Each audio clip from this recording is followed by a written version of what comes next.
Happy Sunday, everyone. Well, we have the tent over there and some sitting there. It's nice. Before coming here, I was preaching in San Ramon, and we do it in the park, right? And I was joking that, wow, I feel a little bit like Jesus.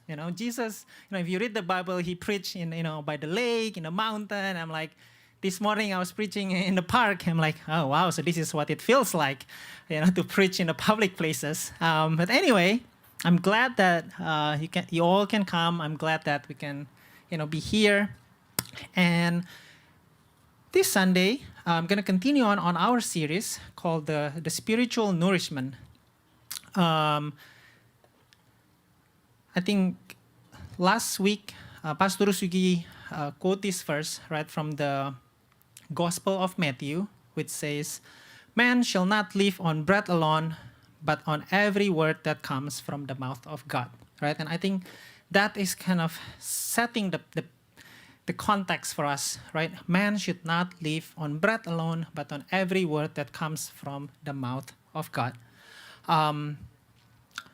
As Christian, as we receive our salvations, we also receive the Spirit of God, and our spirit becomes alive, our soul becomes alive, and just like we need food for our physical body, we also need spiritual food for our soul to be healthy.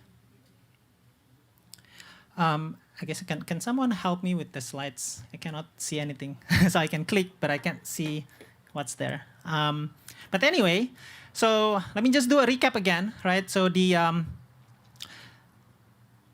as last week, Pastor Sui go over his spiritual storehouse, right? Where does he find his spiritual nourishment? And he talks about the Bible. He talks about his devotion time, his quality time with God, prayer, worship. And he talks about coming to Sunday service, coming to a conference or reading book, right? There's a lot of avenue where you can get your spiritual nourishment, where you can be fed and your soul can be healthy. So today I'm going to expand on that, and I'm going to share two more coming from my own experience. And apologize a little bit if I look at my notes more than the usual. This Sunday preaching has been a challenge personally, because I was preparing this message last week, a few days before, and something wasn't quite right. And as I pray, I realized that God has an entirely different plan. And so last night at 11 p.m., I finally decided, okay, I'm gonna change everything. I'm gonna redo my message and kind of go with what God has putting on my heart.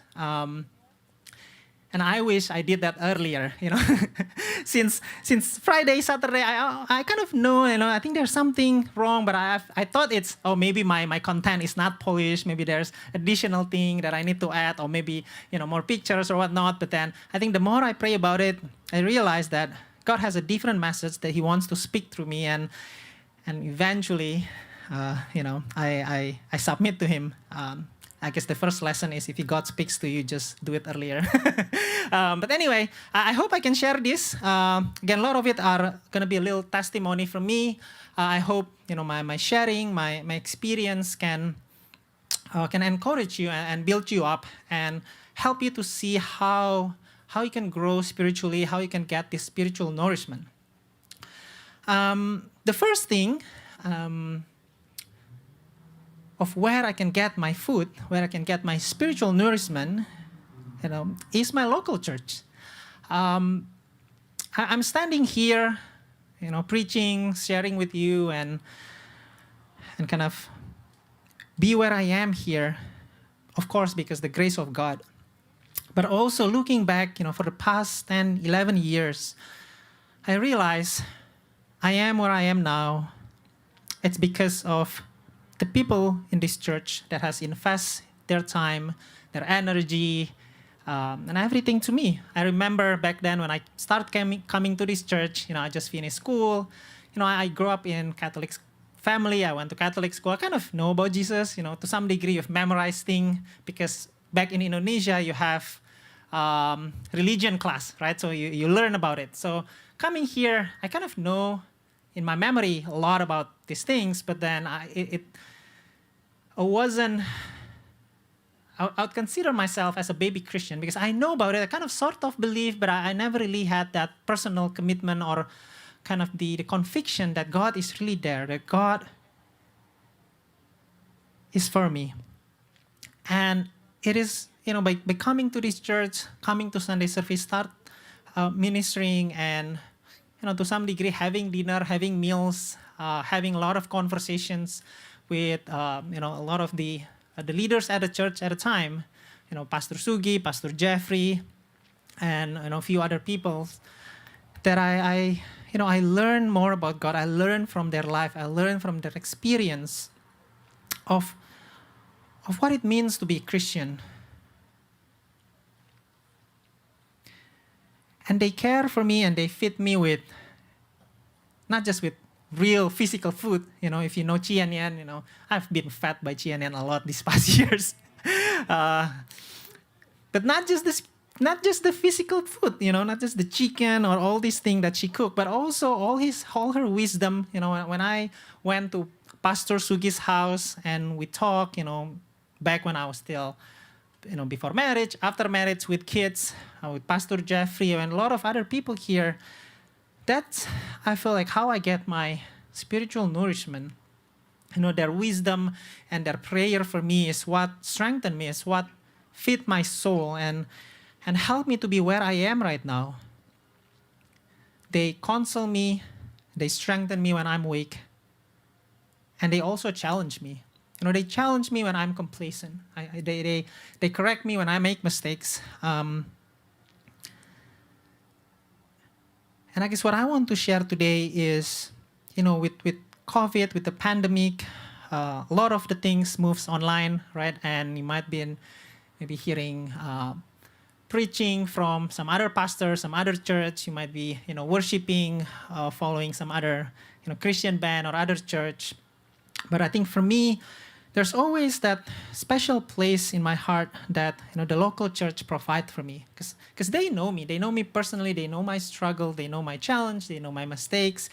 And I guess today as I share about, what it has been for me, what spiritual nourishment has been for me throughout the past years, one thing that I can share is again, my local church. And I think I do want to say thank you for, all of you, not just the pastors, but a lot of the ministers. I'm so thankful. And even though, maybe we don't talk a lot, but then looking at the way they faithfully serving, at how they live their life, that also has been kind of an encouragement for me. One person that comes to mind is Ryan. He's back there. I still remember when he came to this church, going to school, and now he graduated, and he's now kind of leading our live stream ministry.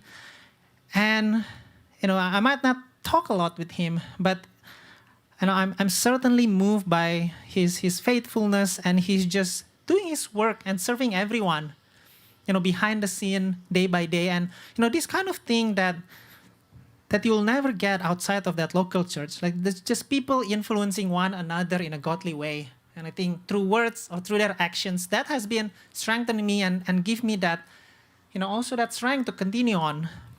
Because ministering is not easy, right? It takes time. You get disappointed. You get conflict. Again, people in this church are not perfect, far from it, including me. So there are times where we had disagreement, where we are disappointed with one another, where we maybe feel anger. But I think through time, that's also the way God has shaped my characters, that God has revealed to me my pride or my fear or my jealousy. And, again, I think perhaps God in his wisdom, right, in his wisdom, he has built the church and ordained the church, the local church, as an instrument for his work, for his salvations, right? He talked to Peter that I'm going to build my church and it will not perish. And so again, church, I just want to encourage you, to look to your left, to look to your right. And these are the people that you can also get your nourishment from, that you can get God's wisdom from. And I do want to encourage people to, let me just read the first verse. It's from Ephesians 3:10, and it says, "So that through the church the manifold wisdom of God might now be made known to the rulers and authorities in the heavenly place." Right? Through the church, the manifold wisdom of God might be made known to the rulers and authorities in the heavenly place. God has this mission, has this place for church as a, for a place to share His wisdom, right? So as we, come to this church, as we talk to people, go beyond just your daily life and talk about your deepest part, right? Because get advice, share your struggle. Talk to your Chega leader, talk to your pastors. And as difficult as it is sometimes to open up, to be vulnerable, and sometimes you get hurt, I think, God, infinite wisdom, though, has ordained a church to be a place for people to, for His children to grow up together, right? To learn to live with one another, to serve one another. And I think Apostle Paul in Hebrews 13 reminds us where he says, "Obey your leaders and submit to them, for they are keeping watch over your souls as those who will have to give an account. Let them do this with joy and not with groaning, for that would be of no advantage to you." So church, the one thing that I do want to encourage is to see our hearts, right? I think with the politics, with all these things that going on, sometimes it makes us wonder, can we trust a person? Can we trust the leaders? They're just, you've seen a lot of disappointment and things going on in this world. And sometimes, to some degree, I think it also affects our hearts to open our hearts to our leaders in the church, right? To pastors, to the care group leaders. Again, they're not by all means perfect, but I believe that they're the hearts that wish the best for you, right? They care for you. And so let's build the hearts that incline to listen. Let's build a heart that's inclined to follow. And I believe that as God works through the local church, as we participate in the local church, I think that's how we get fed. Amen? So that's the first one. The second one, the second part of my message is it's start with a story from John 4. Some of you might be familiar. It's the story about Jesus and the Samaritan woman. So Jesus at the time was traveling with his disciples. He left Judea and he's going to Galilee, and he need to pass this area called the Samaria, right? And he stopped at one of the town. It was at the 6th hour or in the afternoon. I think they've been walking since morning. It's hot there. They're walking by feet, so people are hungry, people are thirsty, right? So they stop, and the disciple went to the town to get some food, to buy some food. And then there, Jesus by himself, sitting, I think, near the well, and he saw the Samaritan woman coming to the well, getting waters, right? And long story short, they had a conversation about water, and Jesus revealed himself as the living water. And I think Jesus is kind of amazing. He talks to people. These women coming to get water, and the conversation can change into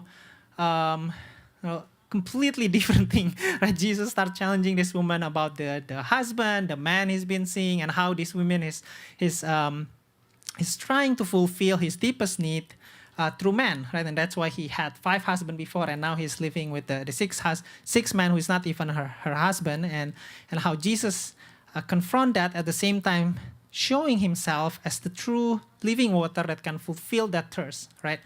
So that's kind of the story. And then the woman kind of, wow, and kind of, is Jesus really the Messiah, right? So that's kind of the story of the woman in the living water. And I'm not going to get into the detail, because what I want to focus on is kind of towards the end of the story, though.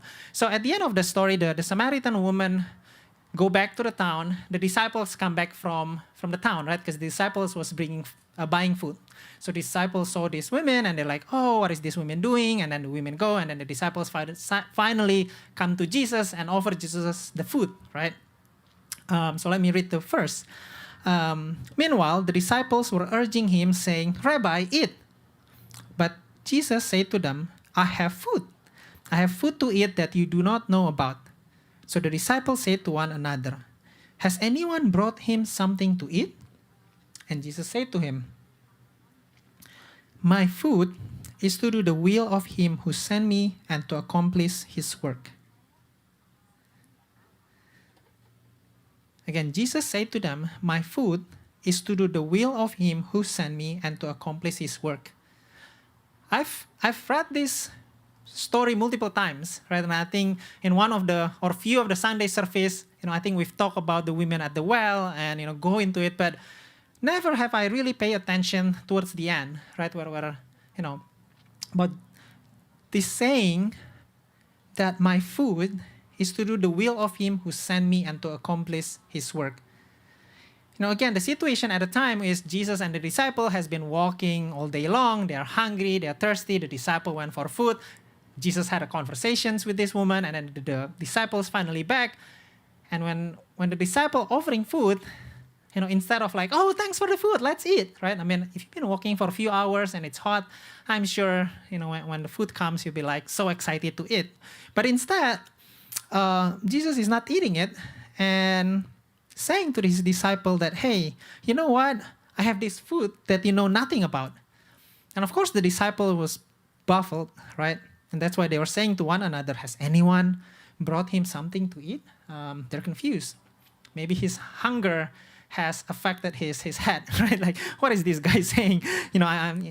We're all hungry. I bring you food. Now you're saying about all this, other food that no one knows about.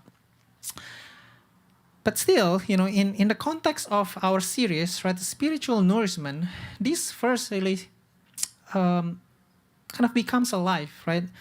My food is to do the will of him. And food is something necessary for us to live. So for Jesus, doing God's will is not something nice, it's not something optional, but something necessary for him to live. Sort of, he wouldn't survive without doing God's will.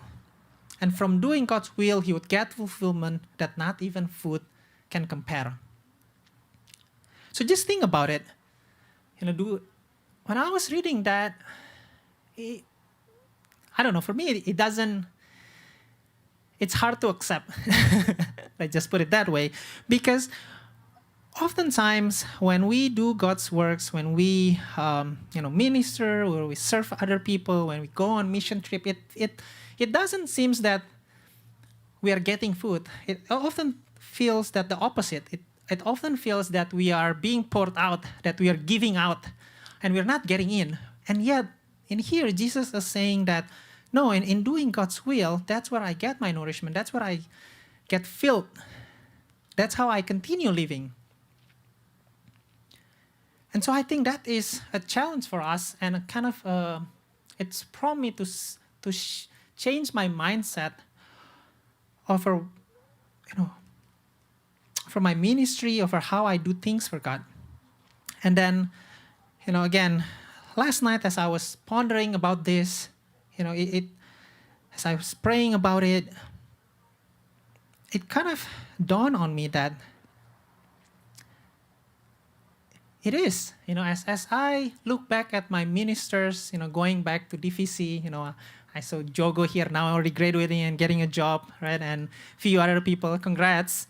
As I look back at my years of doing ministry, of serving God, and, participating in his missions, I do see that over time, it's not all works. It's not all just, oh man, I'm so tired. Oh man, it's so challenging. But throughout that process, that God is feeding me with his, the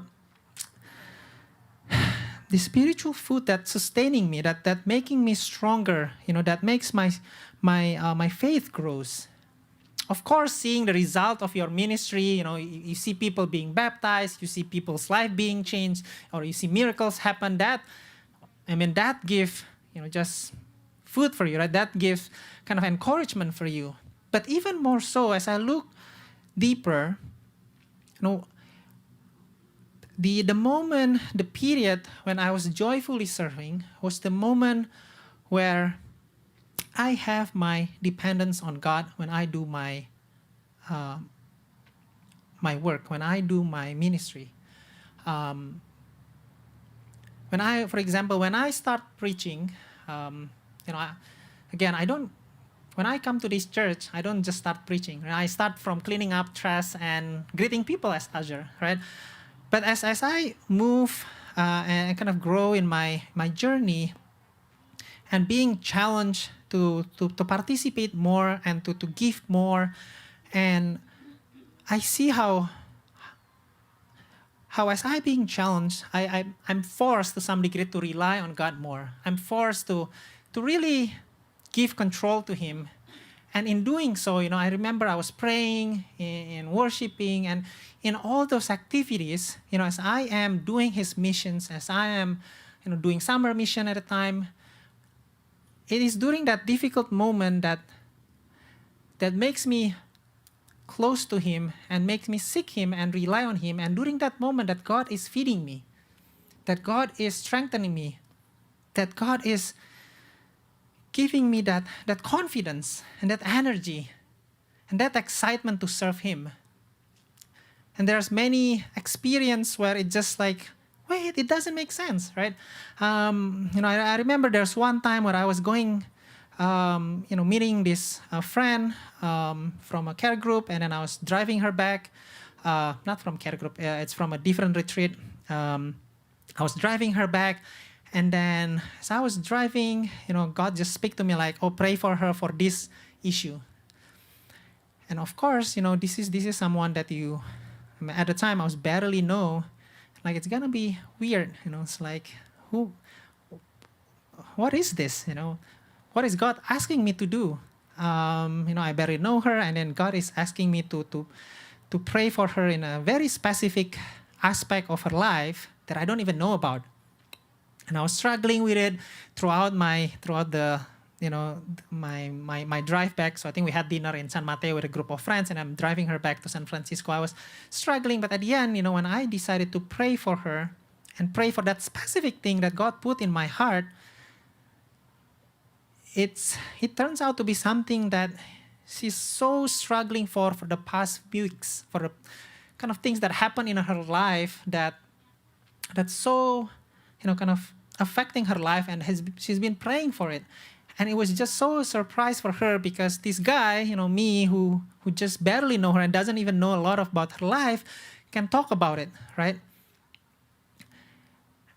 And so going back to my, sorry, again, it's, as I said, today, it's going to be sharing about my experience. So going back to this, right? I think as we serve, as we participate in God's missions, as we rely on Him, as we put our trust in Him, I think that is the moment where God, give you that nourishment, in all different ways that just unimaginable for us. And today, I do want to encourage you, wherever you are in your spiritual journey, wherever you are in your faith, to take a step forward, and to start, asking God, like, God, what is it that I can do for you? What is my life purpose? What is my life mission for you? And perhaps, if that sounds overwhelming, right? I think everyone, if someone asks to you, like, oh, what is your life purpose? What is your goal in life? Of course, it's like, oh, what is it, right? It's so big, it's so overwhelming. And my advice to you is just to start small. And I think as you start small, as you being faithful, as you start serving Him, I think little by little, He will entrust you with something bigger. I never imagined myself to be sharing a message in here. I was growing up as an introvert, very shy person, have the confidence issue. But then again, God can work His miracle, and as He feed you with His nourishment, with His living water, with His bread of life, I think little by little He shape you and make you stronger and makes you able to take on bigger tasks for Him. And isn't that why life is exciting? To be able to participate in something eternal. A lot of people works hard, study hard, and at the end they find themselves living a meaningless life. I've read many not many different articles, a story about this person who has reached the top, and at the end they find things as, oh, what is it about life, right? Because they get it all, they get money, they get prestige, but at the end they feel like they're lost, just as we are. And so I think, as we take a step forward, as we come to Him, and like Jesus, taking God's will as our food, participating in His mission to save the world, to redeem the world, to share the gospel, to share, to serve others, I think that's how we can get fat and we can be healthy spiritually, and how we can grow as well. I think that's the end of my sharing. I know it's a bit short, and I know I'm jumping a little bit from my experience to the others, but I just really want to share because I'm, looking back, following God, doing His will, being challenged to follow Him. Again, let me correct that. Being challenged to follow Him, it's not easy. Has been one of the greatest journey in my life, and it gives you that sense of security, even in the midst of pandemic, even in the midst of this all political changes, the difficult work, family situations. Having God at the center of your life, for me, has been, that anchor that allows me to move on regardless of the challenge that I have in life. So let's go, guys. let's be excited. I know it's still a challenge with the pandemic and everything, but let's looking forward, and let's take our step forward, and just like Jesus, let's say, my food, I get my energy from doing the will of God. Amen. Let's close our eyes and pray.